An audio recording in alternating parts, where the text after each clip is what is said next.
मैं भारत हूं। जो कहानी आज मैं आपको सुना रहा हूं वो बहुत पुरानी है।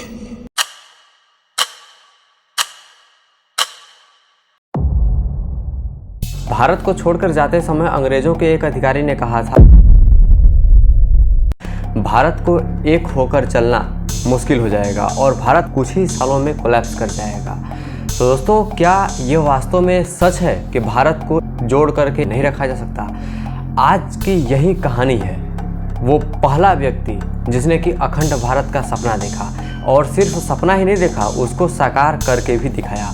जहां आज के डेट में परिवारवाद, जातिवाद, नस्लवाद की राजनीति करने वाले नेता अपनी राजनीतिक रोटियां सेक रहे हैं। सॉरी।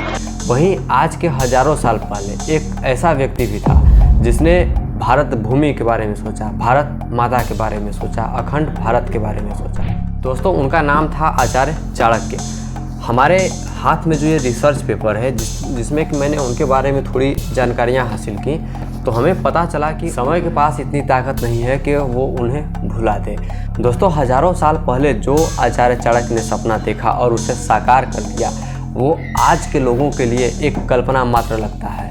तो चलिए वीडियो को स्टार्ट करते हैं और जानने की कोशिश करते हैं कि वो क्या थी चाणक्य की कसम जिसके वजह से धनानंद के संपूर्ण कुल का नाश हो गया।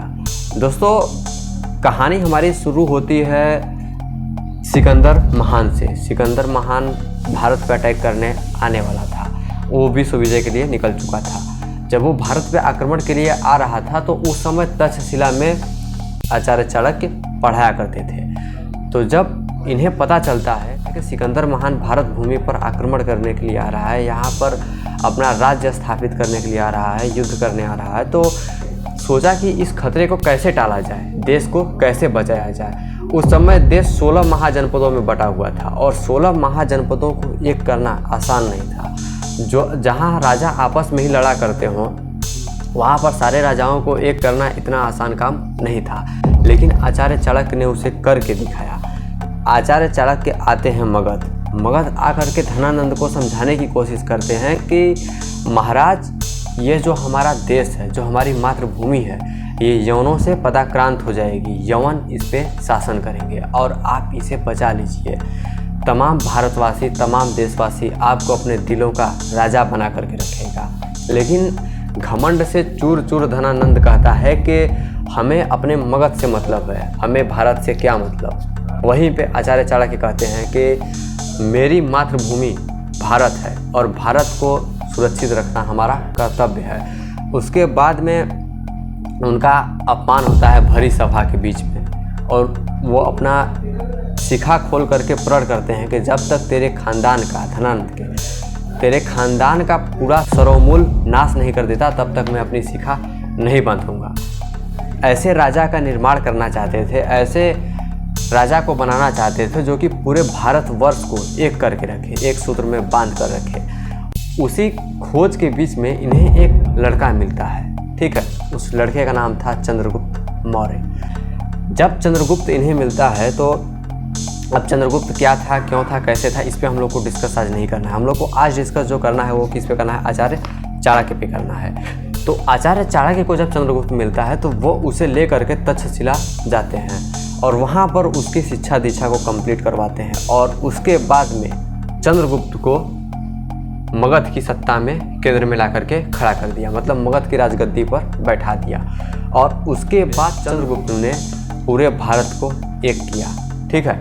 दोस्तों, 3000 साल पहले जिसे आज लोग मात्र एक कल्पना समझते हैं अखंड भारत को, उसे एक शिक्षक ने पूरा करके दिखाया। दोस्तों, आचार्य चाणक्य ने जो करके दिखाया वो आज के नेताओं के लिए एक कल्पना से ज़्यादा कुछ नहीं है। आज के डेट में इन्हें अपनी जाति पाति की राजनीति से और अपनी सत्ता के लालच से थोड़ा भी समय नहीं है कि वो देश के ऊपर भी ध्यान दे दें, ठीक है।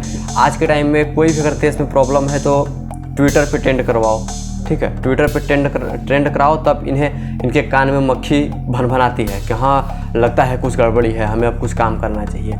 और एक जर्मन शेफर्ड है जिसे कि सरकार में जो सत्ता में बैठी है सरकार, उसकी बुराई करने के अलावा उसे और कुछ दिखता ही नहीं है, ठीक है। वो उसकी 99% सोच जो है वो सरकार जो सत्ता में बैठी है उसके खिलाफ ही होती है, और जो सरकार इस वक्त सत्ता से बाहर है वो उसकी बड़ाई करते नहीं थकता है। हालांकि ये बात हमेशा ध्यान रखना चाहिए कि हमें सत्ता से उतनी मतलब नहीं रखना चाहिए। जैसा कि अटल बिहारी वाजपेयी ने कहा था कि सरकारें आएंगी जाएंगी, पार्टियां बनेंगी बिगड़ेंगी, लेकिन ये देश रहना चाहिए। मतलब कुल मिला करके हमारा ध्येय होना चाहिए कि जो ये हमारा देश है उसे हमें बचा करके संभाल करके रखना है, क्योंकि अगर देश सुरक्षित है तो इसमें रहने वाला हर एक नागरिक सुरक्षित है। ठीक है, इसलिए अगर कोई विदेश में बैठ करके भारत की तमाम समस्याओं के ऊपर केवल सरकार जो सत्ता में बैठी है उसकी बुराइयों को करता है, तो आपको भी सोचने की ज़रूरत है कि क्या जो सरकार सत्ता से बाहर है इस वक्त, क्या उसकी गलतियां नहीं रही होंगी। दोस्तों, सरकार कोई भी हो उनकी अपनी अचीवमेंट होती हैं, उसी प्रकार से जो सरकार सत्ता से बाहर है उसकी भी कुछ अपनी अचीवमेंट है, और जो सरकार सत्ता में है उसकी भी कुछ अचीवमेंट्स हैं। तो आप लोग क्या सोचते हैं आचार्य चाणक्य के बारे में, हमें कमेंट सेक्शन में ज़रूर बताइएगा।